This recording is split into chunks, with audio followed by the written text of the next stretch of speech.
Halo semuanya, perkenalkan nama saya Ahmad Tabi Fauzan. Saya dari program studi S1 Sistem Informasi dan dari angkatan 2024. Pernah gak sih kamu buka HP, terus lihat update teman-teman kamu? Si A baru menang lomba, si B keterima magang di perusahaan top, dan si C jadi ketua himpunan. Dan apa aku ketinggalan jauh ya? Selamat datang di realita mahasiswa zaman sekarang.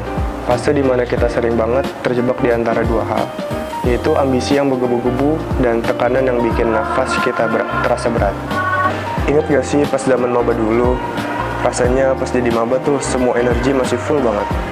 Lihat cutting aktif, rasanya pengen jadi ikutan, pengen banget tuh join organisasi sana-sini, apalagi UKM, pengen disikat semua rasanya pas awal masuk kuliah.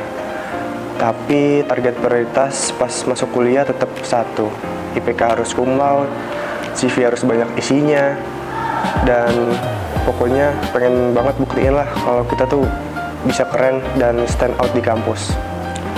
Tapi kok makin kesini makin kerasa ya beratnya. Apalagi kalau udah buka sosmed, buka Instagram, lihat temen-temen lagi aktif organisasi, apalagi buka LinkedIn, wah lebih parah deh. Isinya teman-teman pada pamer sertifikat, menang lomba, terus sampai ada yang keterima magang di tempat yang gede. Makin kerasa gak sih buat mikir kayak, apa aku ketinggalan jauh ya? Gara-gara ngerasa ketinggalan jauh, akhirnya kita maksain diri kita sendiri. Gaspol terus pokoknya. Kopi jadi teman setiap malam, jam tidur cuma sisa 3 jam, siang rapat, malam nugas, badan pun duduk di kelas, tapi pikiran udah kemana-mana, gak tahu nyampe di mana, dan sampai di suatu titik ngerasa capek banget, fisik ngerasa melemah banget, mental apalagi kena banget, dan tapi bingung mau cerita ke siapa karena teman-teman juga pada sibuk sama urusannya masing-masing. Titik ngerasa capek banget tuh jadi mikir, kita ini kan manusia ya, bukan robot yang bisa di-push 24 jam.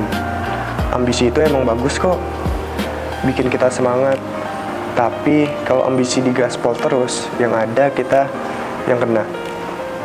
Ambisi boleh banyak, tapi tubuh nggak kuat nerima ambisi sebanyak itu. Makanya diubah dari cara pemikirannya. Nggak semua peluang itu harus kita ambil di detik ini juga kok. Belajar untuk ngerem itu sama pentingnya dengan belajar ngegas. Gak apa-apa kok kalau hari ini pencapaian terbesar kita cuma berhasil bangun pagi dan hadir tepat waktu di kelas. Gak apa-apa kok kalau kamu milih buat gak ikut kepanitiaan dulu demi jam tidur kamu yang normal.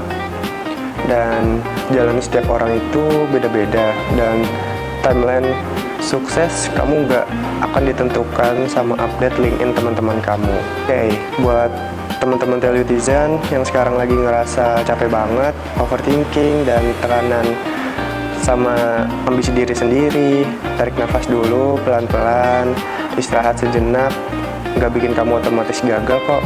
Dan rayakan kemenangan-kemenangan kecil kamu, hargai proses kamu sendiri, karena menjadi mahasiswa yang cerdas itu bukan cuma soal IPK tinggi, tapi juga pintar menjaga kewarasan diri kamu sendiri. Semangat ya!